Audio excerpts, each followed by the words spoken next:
ನೆಮ್ಮದಿಯನ್ನ ಕಸಿದಂತಹ ಪ್ರಕರಣ ಅಂದ್ರೆ ಇತ್ತೀಚೆಗೆ ನಡೆದಂತಹ ಸುಹಾಸ್ ಶೆಟ್ಟಿ ಹತ್ಯೆ ಕೇಸ್. ಇನ್ನು ಈ ಹತ್ಯೆ ಕೇಸ್ಗೂ ಮುಂಚೆ ಅಂದ್ರೆ ಈತನನ್ನ ಹತ್ಯೆ ಮಾಡೋದಕ್ಕೂ ಮುಂಚೆ ಹಂತಕರು ಪಾರ್ಟಿ ಮಾಡಿದ್ರು. ಆ ಪಾರ್ಟಿಯ ಕೆಲ ವಿಡಿಯೋಗಳು ಈಗ ಎಲ್ಲ ಕಡೆ ವೈರಲ್ ಆಗ್ತಾ ಇದೆ. ಇದು ಹತ್ಯೆಗೂ ಮುಂಚಿನ ವಿಡಿಯೋಗಳು ಅಂತೆಲ್ಲ ಹೇಳ್ತಾ ಇದ್ದಾರೆ. ಏಪ್ರಿಲ್ 2ನೇ ತಾರೀಕು ಹತ್ಯೆಗೆ ಸ್ಕೆಚ್ ರೂಪಿಸೋದಕ್ಕೆ ರಹಸ್ಯ ಸ್ಥಳಕ್ಕೆ ಬರ್ತಾರೆ. ಅಲ್ಲಿ ಪಾರ್ಟಿನೆಲ್ಲ ಆಯೋಜನೆ ಮಾಡ್ಕೊಂಡಿದ್ರು ಅಂತ ಎಲ್ಲಿ ಕೇಳಿದ್ರೆ ಚಿಕ್ಕಮಗಳೂರಿನ ಕಳಸಾದ ರೆಸಾರ್ಟ್ನಲ್ಲಿ ಆರೋಪಿಗಳು ಪಾರ್ಟಿ ಮಾಡಿರೋ ಶಂಕೆ ಇದೆ. ಫಾಜಲ್ ಸಹೋದರ ಆದಿಲ್ ಕೊಟ್ಟ ಹಣದಲ್ಲಿ ಪಾರ್ಟಿ ನಡೀತಾ. ನೈಟ್ ಪಾರ್ಟಿಯಲ್ಲಿ ಮುಜಾಮಿಲ್, ನಿಯಾಜ್ ಮತ್ತು ರಂಜಿತ್ ಇರೋದು ಗೊತ್ತಾಗಿದೆ. ಮೂವರ ಜೊತೆಗೆ ಇನ್ನೂ 5 ಜನ ಅಪರಿಚಿತರು ಪಾರ್ಟಿಯಲ್ಲಿ ಭಾಗಿಯಾಗಿದ್ದಾರೆ. ಈ ವೇಳೆ ಸುಹಾಸ್ ಹತ್ಯೆ ಎಲ್ಲಿ ಮಾಡಬೇಕು, ಹೆಂಗ್ ಮಾಡಬೇಕು, ಹೆಂಗ್ ಮುಹೂರ್ತ ಇಡಬೇಕು ಅಂತ ಸ್ಕೆಚ್ ಹಾಕಿದ್ರು ಅನ್ನೋ ಅನುಮಾನ ಇದೆ. ಇದೇ ಕಾರಣಕ್ಕ ಏನ್ ಕತೆ ಅನ್ನೋದು ಆರೋಪಿಗಳ ಕನ್ಫೆಷನಲ್ ಸ್ಟೇಟ್ಮೆಂಟ್ ಅಲ್ಲಿ ಗೊತ್ತಾಗುತ್ತೆ ನಮ್ಗೆ. ಯೂಶಲಿ ಅಂದ್ರೆ ಎಲ್ಲಿ ಪ್ಲಾನ್ ಮಾಡಿದ್ರು, ಹೆಂಗ್ ಪ್ಲಾನ್ ಮಾಡಿದ್ರು ಅಂತೆಲ್ಲ. ಬಟ್ ಒಂದಷ್ಟು ವಿಜುವಲ್ಸ್ ಮಾತ್ರ ಸಿಕ್ಕಿದೆ, ಎಲ್ಲ ಒಟ್ಟಿಗಿರೋದು. ಮುಂಚಿನಿಂದ ಆರೋಪಿಗಳು ಗೊತ್ತಿದ್ರು ಅನ್ನೋದಕ್ಕೆ ಈ ಫೋಟೋ, ಈ ವಿಜುವಲ್ಸ್ ಎಲ್ಲವೂ ಕೂಡ ಸಾಕ್ಷಿ ಹೇಳ್ತಾ ಇದೆ. ಮುಜಾಮಿಲ್ ಅನ್ನ ಗಮನಿಸ್ತಾ ಇದ್ದೀರಾ. ಈತ ಈ ಪ್ರಕರಣದ ಪ್ರಮುಖ ಆರೋಪಿ. ಮುಜಾಮಿಲ್ ಜೊತೆಗೆ ರಂಜಿತ್ತು. ಆತನ ಪಾತ್ರದ ಬಗ್ಗೆ ಕೂಡ ಎಸ್ಟಾಬ್ಲಿಷ್ ಆಗಿದೆ ಆಲ್ರೆಡಿ. ಸೊ ಇಷ್ಟು ಜನ ಒಟ್ಟಿಗೆ ಸೇರಿದ್ರು, ತಿಂಗಳಾನ್ಗಟ್ಲೆಯಿಂದ ಸ್ಕೆಚ್ ಹಾಕ್ತಾ ಇದ್ರು ಅನ್ನೋ ವಾದ ಏನಿತ್ತು, ಅನಾಲಿಸಿಸ್ ಏನಿತ್ತು, ಅದಕ್ಕೆ ಪುಷ್ಟಿ ಕೊಡ್ತಾ ಇದೆ ಎಲ್ಲ ವಿಜುವಲ್ಸ್. ಮತ್ತೆ ಇದು ಇನ್ವೆಸ್ಟಿಗೇಷನ್ ವಿಚಾರದಲ್ಲಿ, ಪ್ರಾಸಿಕ್ಯೂಷನ್ ವಿಚಾರದಲ್ಲಿ ತುಂಬಾ ಇಂಪಾರ್ಟೆಂಟ್ ಆಗುತ್ತೆ.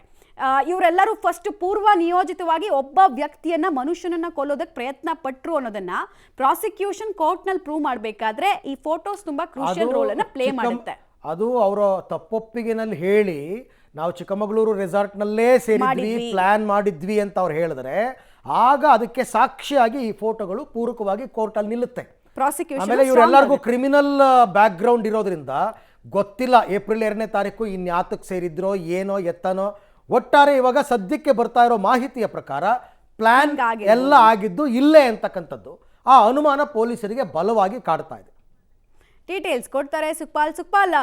ಮುಂಚೆನೆ ಎಲ್ಲ ಆರೋಪಿಗಳು ಪರಿಚಿತವಾಗಿದ್ರು ಅನ್ನೋದಕ್ಕೆ ಕೆಲ ವಿಡಿಯೋ ಮತ್ತೆ ಫೋಟೋಸ್ ಇದ್ಬಿಟ್ರೆ ಅದು ಆ ಪಾತ್ರ ಮತ್ತೆ ಆ ಪೂರ್ವ ನಿಯೋಜಿತ ಕೃತ್ಯ ಹೆಂಗಾಯ್ತು ಅನ್ನೋದು ಎಸ್ಟಾಬ್ಲಿಷ್ ಆಗೋಗುತ್ತೆ.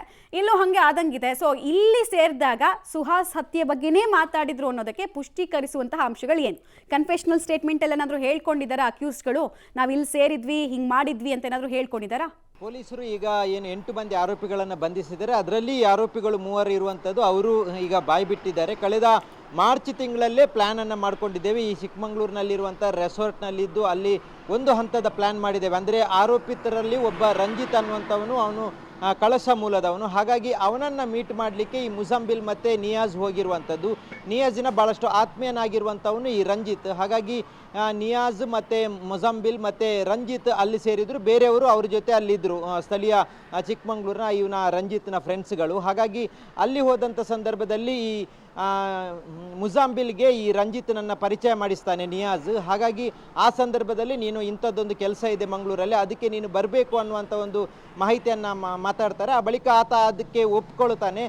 ಮಾರ್ಚ್ ಕೊನೆಯ ವಾರದಲ್ಲಿ ಈ ರೆಸಾರ್ಟ್ನಲ್ಲಿ ಉಳ್ಕೊಂಡಿರುವುದಂತ ಗೊತ್ತಾಗಿರುವಂಥದ್ದು. ಆ ಬಳಿಕ ಮಾರ್ಚ್ 31ನೇ ತಾರೀಕಿಗೆ ಈ ಹತ್ಯೆಯನ್ನು ಮಾಡಬೇಕು ಅಂತ ಪ್ಲ್ಯಾನ್ ಮಾಡಿದರು. ಆದರೆ ಅದು 2 ದಿನಗಳ ಬಳಿಕ ಅಂದರೆ ಏಪ್ರಿಲ್ 2ರಂದು ಪ್ಲ್ಯಾನ್ ಮಾಡಿದ್ದು, ಅವತ್ತೇ ಹತ್ಯೆ ಮಾಡುವಂಥ ಪ್ಲ್ಯಾನ್ ಮಾಡಿದರು. ಆ ಹಿನ್ನೆಲೆಯಲ್ಲಿ ರಂಜಿತ್ನನ್ನು ನಿಯಾಜ್ ಕರ್ಕೊಂಡು ಮಂಗಳೂರಿಗೆ ಬಂದಿದ್ದ. ಈಗ ಅದರ ಕೆಲವೊಂದು ಫೋಟೋಗಳು ಲಭ್ಯ ಆಗಿರುವಂಥದ್ದು.